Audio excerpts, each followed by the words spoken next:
Solusyon sa bearing na maluwag sa hub. Ayan, ito na mga bro, no? Dagdag kaalaman at mga idea. Ayan, kapag maluwag ang bearing sa hub, ito ang solusyon mga bro. Bili kayo ng Incan 350 ml. Ayan.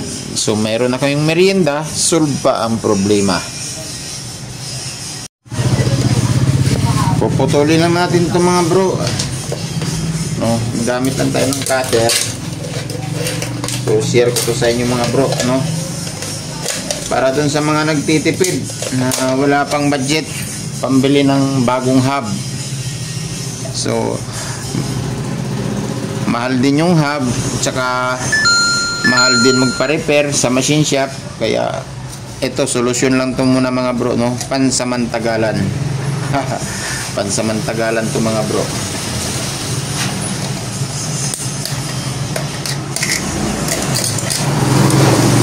Maganda yung Incan mga bro, kasi yung Incan matibay, hindi yan basta-basta nadudurog.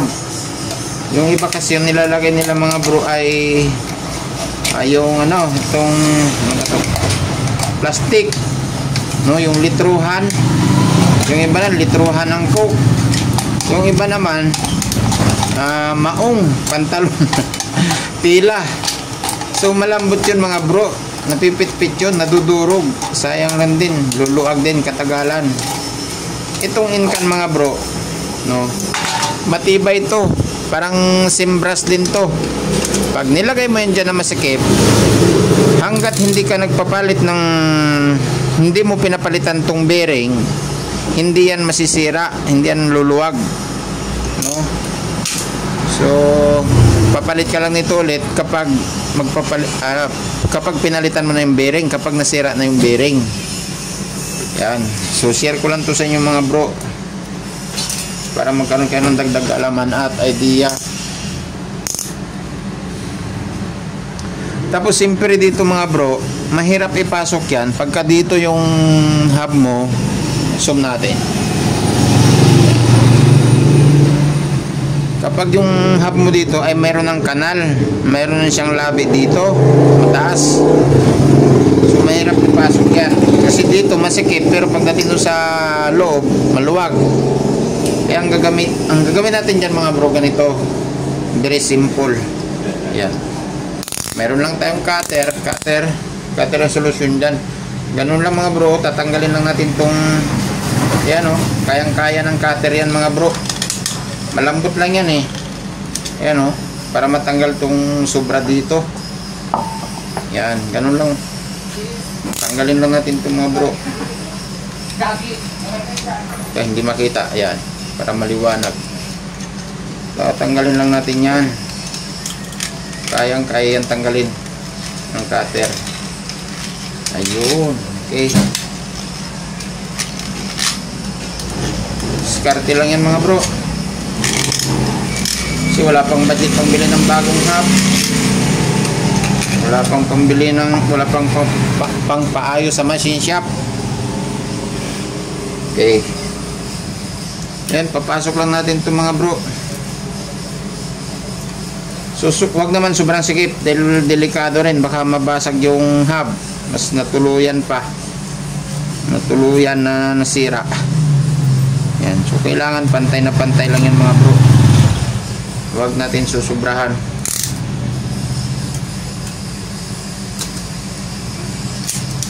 Pero pag maluwag, so tanggalin natin at dagdagan.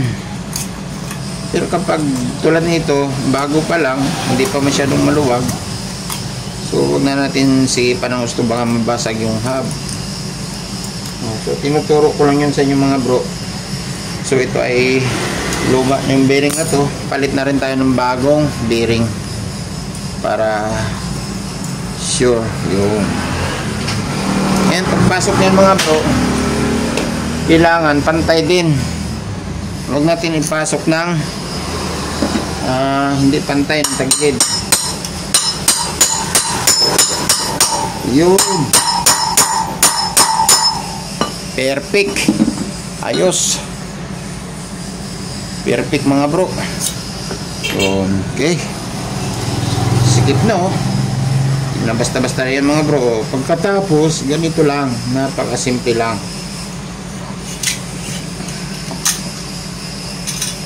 Patingin natin ulit to. Yun. Ayos. Okay. Perfect. So matibay na yan mga bro. Walang kalug-alug yan kahit na sakyan pa ng 3 tao. O ganun din gagawin natin dun sa kabila mga bro. Yan, linisin muna natin. Yan. So ito tatanggal kasi malalim sa loob. Ito parang mayroon siyang labit dito. Yan, tatanggalin lang natin yun para pagpasok ng bearing na may sim, swak na swak. No? Yan o, simple lang o. Kasi pag hindi man tinanggal, mahirap ipasok yung mga bro, masikip. Pero pagdating doon sa loob, maluwag pa rin. Kaya dapat tanggalin.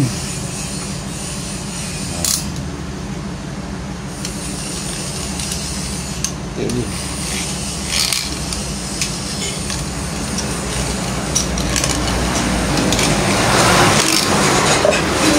So ito mga bro, paraan lang to ng mga nagtitipid or nagbabudget, no?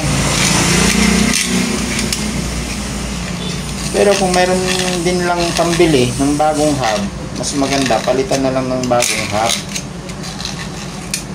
So, kaya lang nga, medyo malaki-laki rin ang gastos pag nagpalit ng bagong hub. Siyempre, bibili ka pa ng bagong spoke na naman, bagong pa-align, bayad dun sa mag-a-align. Okay. So, kaya kung gusto mong makatipid, no? Yun. So, ayaw pala dito. Sablay tayo nito. Sa kabila pala ang pasok nito mga bro. Pala kaya dito.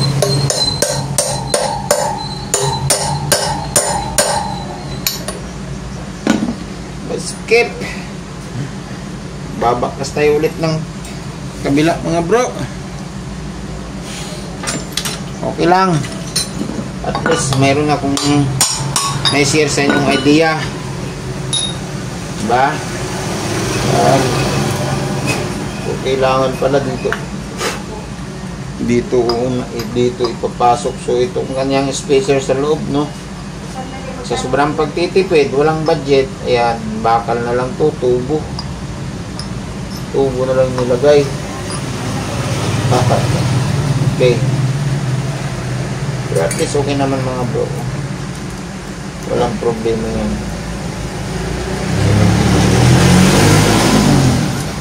Yun lang, hindi na pwede.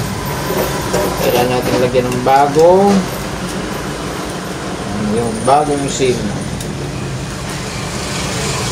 Yun. So ganun lang kasimple mga bro.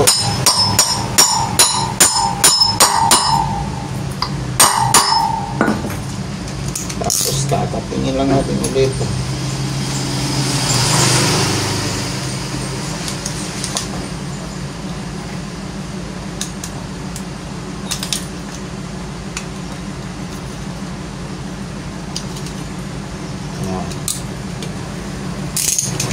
Ayos. Dito na mga bro.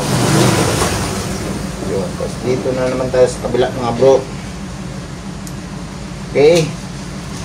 So inkan lang. Katapat niyan mga bro. Kung ayaw nyo ng inkan ng Coke, soft drinks, ay di inkan ng beer para solve.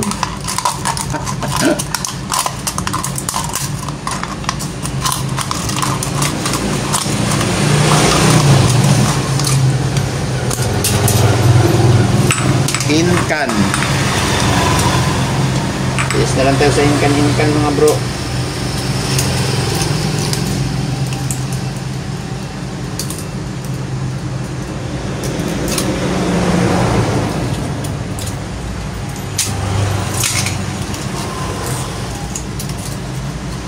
Okay. So siyempre mga bro, pag naglalagay tayo niyan mga bro, dapat siguraduhin natin na perfect. Yun. Perfect na perfect. Para may garantiya. Yun.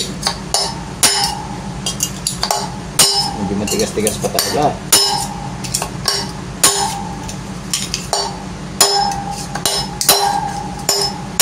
Okay. So yung pagpasok ng bearing mga bro, yung pagsalpak na ganun, pagpukpok mo, katulad din nung bagong hub, yung sikip ng bearing, no? Ayos. Perfect.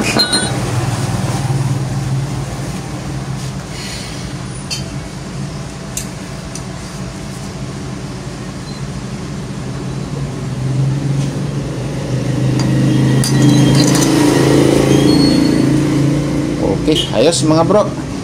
So yun lang mga bro. So at least nakapag-share na naman ako sa inyo ng mga dagdag kalaman at idea.